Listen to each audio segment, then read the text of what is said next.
Right, well, first of all, it's not really something to do completely with this game, but Quade Cooper at 10, eh? What a player he was in this game. Now, 2 weeks ago, Yeah. I asked you the question.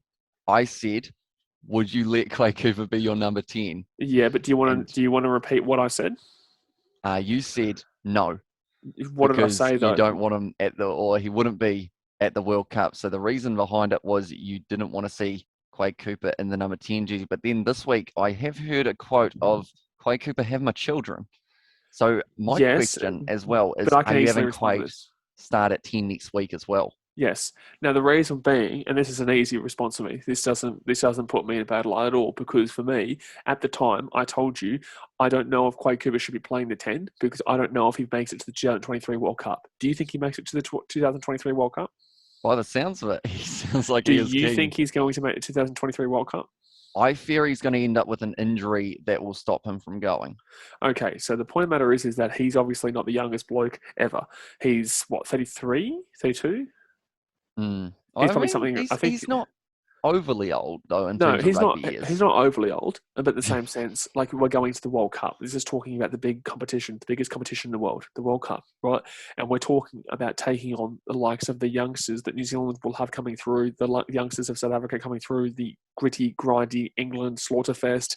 You know, the likes of Fiji improving through the Fiji Endura, and also just Fiji improving generally. And they're in our group. So is Wales, who are a tough nut team.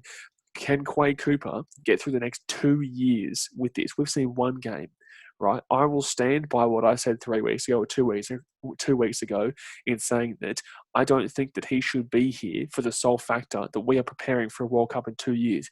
If Dave Rennie thinks that Quade Cooper will be there in 2 years' time, then I'm happy. I'm ecstatic. And I would have said this to you last time.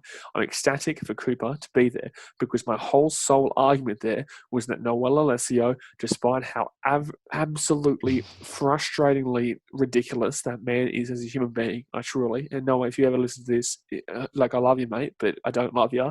I like him. Oh, shush. Yeah, because you're a Kiwi, that's why. No, he's just a good player. Oh, he's a good player. Yeah, he misses kicks from right in front. Quade Cooper just went 8 from 8. Quade Cooper just went for 8 from 8. Noel Alessio went 0 from 1 from 20 metres out right in front. Yeah, 22 metres out right in front. Ryan Barrett missed that one as well, though. That's cool. But Noel Alessio's done it for 3 games in a row. So for me, it's like, yeah, I stand by what I said, because unless Dave Rennie is saying he's going to be playing in 2023, then there's no point playing him. There's no point, because I don't care about Rugby Championship. I don't care. I don't care about the Rugby Championship. Do you, specifically to you, do you care about the Rugby Championship compared to the World Cup? I care about every game of rugby that I watch. Oh my God. I know you hate that answer, but I absolutely love the Rugby Championship. Love myself the World Cup as well, of course. But what do you think is more important? Well, I mean, more important, everyone looks at that trophy of the World Cup as the more important one. But I still think each year for the Rugby Championship, I'm just as hyped as for the World Cup. I'm as hyped for Super Rugby Star and Super Rugby Pacific. Yeah, but that's not. Yeah, I agree with you. Absolutely, I'm excited for the Rugby Championship. I love watching the Rugby Championship because it's a preparation tournament for me for the World Cup. I get to see where my team is at coming to the World Cup against South Africa and New Zealand. That's how I look at it. I look at it and I think, yeah, awesome. I'm looking forward to it. Don't get me wrong, but I use this as a preparation. Next year, we will be using this as a preparation tournament. I can tell you what Wallabies are thinking. They don't care if they win it or not.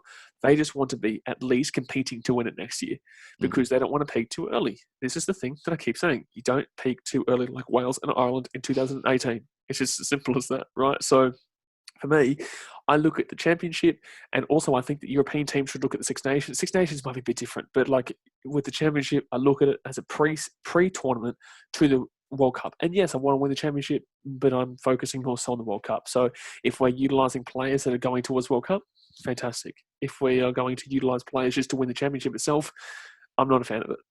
Right, okay. Because I know James O'Connor, he is very close to returning. Yep. Which is one of those ones that I think has got a lot of Wallabies supporters excited, although probably not as excited now as they were a week ago, knowing that he was going to be returning as well.